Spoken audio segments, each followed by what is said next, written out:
दोस्तों नमस्कार, मैं मनोज कुमार शर्मा।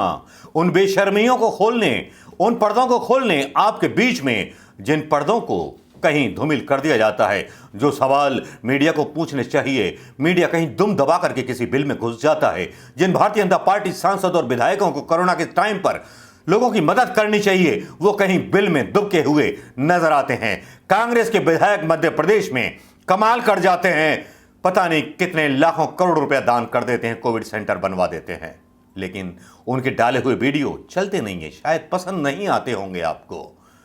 डाला है एक वीडियो शुक्ला जी का, वो भी देख लीजिएगा।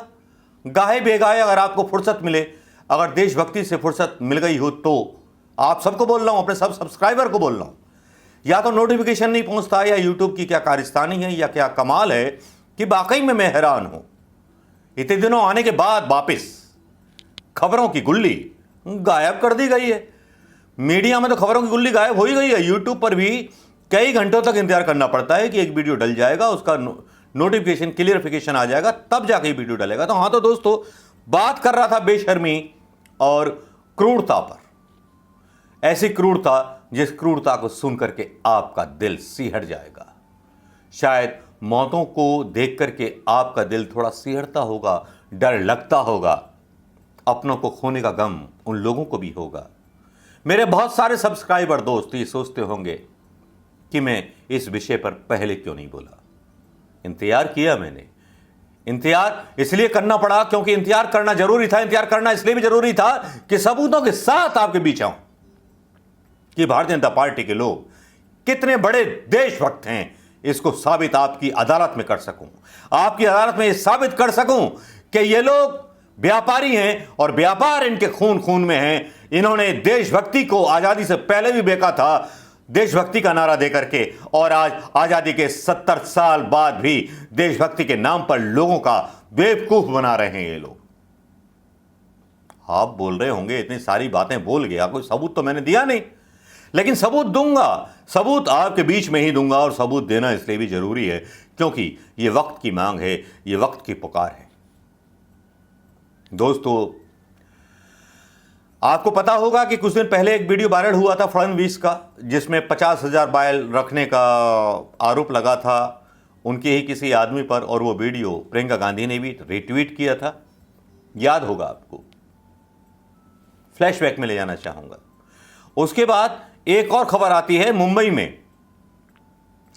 में पूर्व भारतीय जनता पार्टी के विधायक ने बिना अनुमति बांटे 20,000 remdesivir injection Bharatiya Janata party कार्यालय में भी बटे थे। याद होंगे वो वीडियो सोशल मीडिया पर जो चले थे।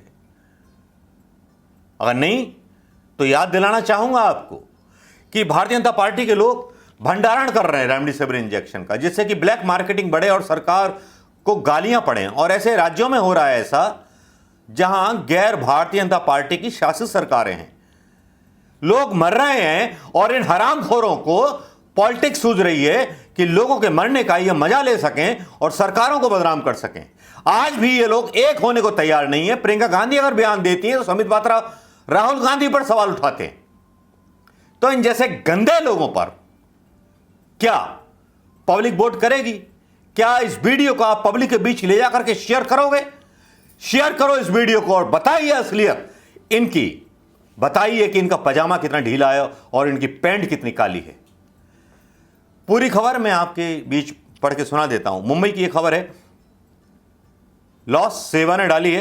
खाद्यान्न एवं औषधि प्रशासन ने आज नंदुरबार कलेक्टर को आदेश दिए वह इस बात की जांच करे कि भारतीय जनता पार्टी के जलगांव अमलनेर के पूर्व विधायक एवं हीरा ग्रुप के मालिक शिरीष चौधरी और उनके भाई ने 8 और 12 अप्रैल को नंदुरबार, जलगांव और धुलिया में लोगों को लाइन में लगा करके हजारों रेमडेसिविर इंजेक्शन बांटे। आरोप है कि विधायक ने नंदुरबार के हीरा एग्जीक्यूटिव होटल में बुक फार्मा कंपनी से 20,000 से अधिक रेमडेसिविर इंजेक्शन लाकर रखे थे। अल्पसंख्यक कार्य मंत्री नवाब मलिक ने इस घटना को लेकर आरोप लगाया और इस पर ही पॉलिटिक्स शुरू हो गई।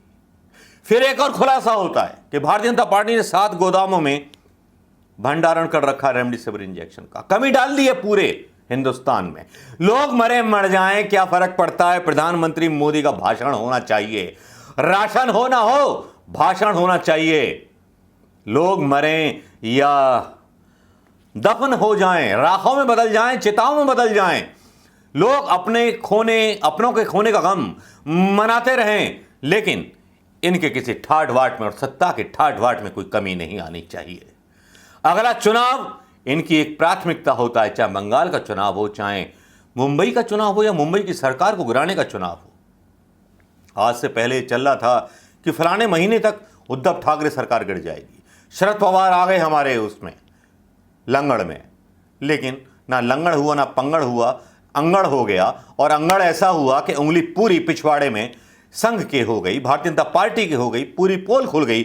नवाब मलिक ने कहा गृह मंत्री दलीप बल से पाटिल से मिलकर जांच करने का अनुरोध करेंगे। देश में रेमडेसिविर की कमी के बावजूद कुछ भारतीय जनता पार्टी के नेता इस दवा की 50,000 शीशियां मंगवाने का दावा कर रहे थे। अप्रैल के पहले हफ्ते में ही रेमडेसिविर का भंडारण भाजपा के 7 गोदामों में हो चुका है। क्या ऐसे नेता चाहिए हमें, जो इस महामारी के समय ब्लैक में रेमडेसिविर बिकवाएं? जो 200 रुपए का इंजेक्शन है वो 3,000, 5,000, 15,000, 20,000 में मिले। लोग हाहाकार मचा करके रेमडेसिविर ऐसे मांग रहे हैं जैसे देवी मां का जागरण कर रहा, रात्रि का प्रसाद मांग रहे हो। प्रसाद भेज दीजिए वैष्णो देवी का, वो कुछ भी पैसा देने को तैयार है। लेकिन शुक्र मनाइए कि राम मंदिर की जगह रेमडेसिविर की इंजेक्शन की फैक्ट्री राम मंदिर में भी लगवा दी होती तो भगवान राम जान बचा लेते। बहुत से मूर्ख पत्रकार जो हैं रविश पर भी टिप्पणी करते रहते हैं। खैर, यह दूसरा विषय हो सकता है दोस्तों, लेकिन यह विषय जब आया और इस पर एक ट्विटर पर हसन साहब हैं, उन्होंने लिखा, बहुत ही क्रूर खतरनाक सत्ता के भूखे लोग हैं, सिर्फ सत्ता चाहिए, लाशों पर राजनीति करने वाला कुनबा है ये। कोविड का भय और रेमडेसिविर की कमी की आड़ में असल खेल महाराष्ट्र सरकार को गिराने का है। दमन की एक कंपनी के साथ मिलकर 1000 बाइल रखी थी, तब पूछताछ होने लगी तो खुद फडणवीस सामने आ गए विरोध करने के लिए। मैं उद्धव ठाकरे से पूछना चाहता हूं कि इस नालायक के पिछवाड़े पर बैंत क्यों नहीं बजाए गए? क्यों नहीं इसके खिलाफ देशद्रोह का मुकदमा लगाया गया? ऐसे भारतीय जनता पार्टी नेता के खिलाफ, जो हर किसी को भारतीय जनता पार्टी की केंद्र सरकार देशद्रोह का मुकदमा लगा करके जेल में डलवा देती है, क्यों ना ऐसे लोगों को देशद्रोह का मुकदमा लगाया जाना चाहिए जिनके पास से रेमडेसिविर इंजेक्शन पाया जाना चाहिए। क्या उद्धव ठाकरे की सरकार यह काम करेगी या नहीं करेगी? अगर जेल भेजेगी तो वाकई में देश के लोगों को खुशी होगी कि ऐसे दलालों को जेल भेजना एक पुण्य का काम है, ऐसा काम है जिसमें देश के उस आम जनता की जीत है जो जनता चाहती है। ऐसे दल्लों को बाहर निकालो कीचड़ से, उन्हें छुपने मत दो किसी कोने में, बाहर निकालो और सजा दो। दोस्तों, कैसा लगा यह खुलासा? अच्छा लगा हो तो शेयर करना मत भूलिएगा दोस्तों। नमस्कार, जय हिंद।